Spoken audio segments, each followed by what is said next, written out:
یہ داڑھی کیا سارے انبیاء کرام نے نہیں رکھی؟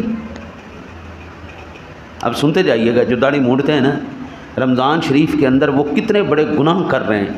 یہ ویسے ہی گناہ ہے ہی حرام، ہاں جی، داڑھی کو مونڈنا تو حرام ہی ہے۔ کسی بھی امام نے اس کا جواز کا فتویٰ کوئی نہیں دیا، میری نظر میں آج تک کوئی نہیں گزرا۔ اگر آپ کی نظر میں ہو تو مجھے بتانا، میرے علم میں اضافہ ہوگا۔ نبیوں کی سنت کا تارک ہو رہا ہے، مہینہ رمضان کا رکھا روزہ ہوا ہے، منہ پہ بلیڈ پھیر رہا ہے، شرم نہیں آ رہی؟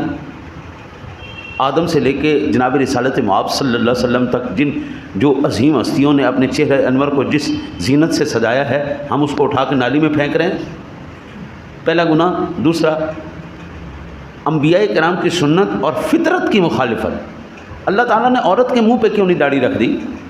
بچے کے منہ پہ داڑھی کیوں نہیں رکھ دی؟ بچہ ہوتا ہے منہ پہ داڑھی نہیں ہوتی، عورت ہوتی منہ پہ نہیں، مرد کے